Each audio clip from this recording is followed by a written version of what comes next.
अस्सलाम वालेकुम एवरीवन, क्या हाल चाल है आप सबके। आई होप आप सब बिल्कुल ठीक ठाक होंगे। आज मैं आप लोगों के साथ शेयर करने वाली हूँ विंटर स्पेशल पकोड़े की रेसिपी। ये पकोड़े अगर आप लोग एज इट इज़ मेरी रेसिपी फॉलो करते हैं, इतने अच्छे बनेंगे, इतने क्रिस्पी बनेंगे, बहुत बहुत मज़े के बनेंगे। आप यकीन माने आपकी फैमिली जो है वो आपको अगेन एंड अगेन कहेगी कि हमें ये वाले पकोड़े बना के खिलाओ।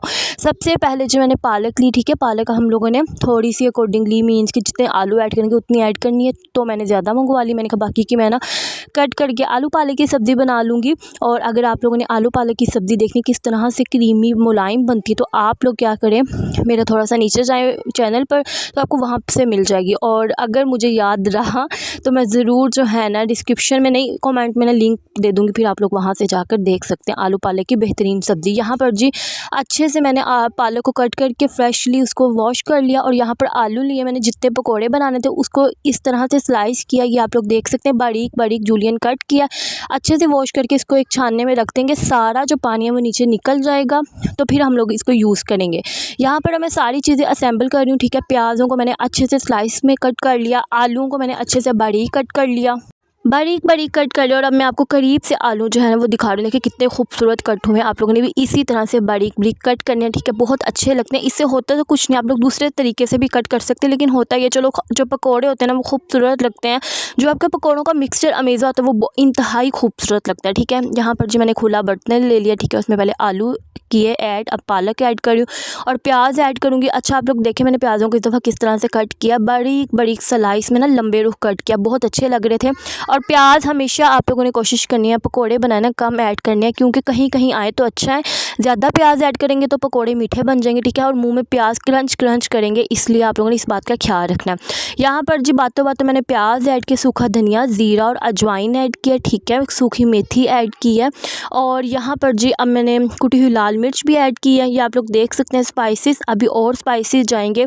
अगर आप लोग ये स्पाइसेस और ये सब्जियों के साथ पकोड़े बनाते हैं तो मैं आपको गारंटी देती हूँ आपके पकोड़े बहुत बहुत बहुत मज़े के बनेंगे, ठीक है, इंतहाई मज़ेदार बनेंगे। ट्राई ज़रूर करना, ठीक है। और शाम के चाय के साथ पकोड़े ज़रूर बनाना और फिर मुझे ज़रूर बताना कि हमने आपकी रेसिपी से ना ट्राई किए थे।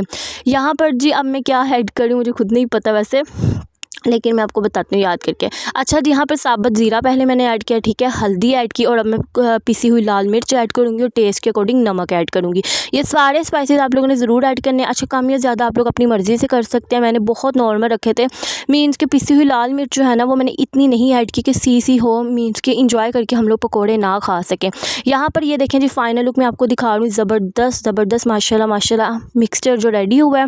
और अगर अभी तक आप लोगों ने लाइक नहीं किया तो यार लाइक कर दिया करो, आप लोगों का क्या जाता है, शेयर कर दिया करो। और लास्ट पे बेहतरीन सीक्रेट इंग्रेडिएंट्स है ये जी, चाट मसाला ऐड करी हूँ हाफ़ टी स्पून, आप लोगों ने ज़रूर ऐड करना है, ये भी इससे भी बहुत मज़े का टेस्ट आता है, ठीक है। सारे स्पाइसेस मिक्स करेंगे। अब मिक्स करने के बाद लास्ट में आप लोगों ने बेसन ऐड करना है, वो इसलिए कि अगर हम लोग बेसन पहले ही ऐड कर देंगे सारा पानी ना वो छोड़ देता है बेसन, तो फिर जो है ना बहुत ज़्यादा रनी कंसिस्टेंसी में ना आपका लिक्विड बन जाएगा, ठीक है, मिक्सचर। आप लोगों ने क्या करना है, बेहतरीन तरीके से सब कुछ पहले कट कर लेना, सारे स्पाइसेस ऐड करके मिक्स करके रखें। जब आप लोगों ने फ्राई करने हैं पकौड़े उसके उस टाइम पे आप लोगों ने ना बेसन ऐड करना है, ठीक हो गया। यहाँ पर आप लोग देख सकते हैं कि किस तरह से जो है ना मैं इसको मिक्सिंग कर रही हूँ, ठीक है। पहले मैंने बेसन के साथ सारी वेजिस को अच्छे से मिक्स करूँगी, उसके बाद थोड़ा थोड़ा पानी ऐड करूँगी और इस तरह से इसका बैटर बना लूँगी। आप लोगों ने ज़रूर मुझे बताना है ज़रूर कि आप लोगों को मेरी ये रेसिपी कैसी लगी, ठीक है, अच्छी लगी नहीं लगी, जो भी आप लोग मुझे ज़रूर बताना। अगर मेरी कोई सिस्टर बिगनर जो है ट्राई करे पकौड़े की रेसिपी तो भी फिर मुझे बताइएगा, ठीक है। इंस्टाग्राम पर मुझे फॉलो कर लें, वहाँ पर मुझे टैग कर दिया करें, मारिया हसीब के नाम से मेरी इंस्टाग्राम आईडी है, ठीक है। और यहाँ पर जब कढ़ाई ले लें इसमें घी ऐड कर दें, घी ऐड करने के बाद इसको हम अच्छे से गर्म करेंगे। उसके बाद हम लोग छोटे छोटे पकोड़े बड़े बड़े पकोड़े जैसे आप लोगों को चॉइस है, जैसे आप लोगों को अच्छा लगता है वो बना के ऐड करते जाएंगे। ये देखें जी ज़बरदस्त ज़बरदस्त। अच्छा पकोड़े देखते देखते ना मेरा खुद से अगेन दिल कर पड़ा कि आज मैं फिर थोड़े से ना बना लेती हूँ, लेकिन नहीं, ये बहुत टाइम टेकिंग प्रोसीजर है, क्योंकि कटिंग में बहुत ज़्यादा टाइम लगता है। कटिंग का सारी बात कटिंग किया, फिर जल्दी से मिक्स कर लो, फिर खड़े खड़े तो फिर इंसान कोई और भी काम करता रहता है, फिर फ्राइंग होती रहती है। यहाँ पर ये देख सकते हैं आप लोग मैं पकोड़े ऐड कर रही हूँ, ठीक है। पहले तेल अच्छे से गर्म किया मैंने, उसके बाद फ्लेम जो है ना मीडियम कर दिया ताकि जले ना और जो आलू वगैरह ना हर चीज़ कुक हो जाए जल्दी से।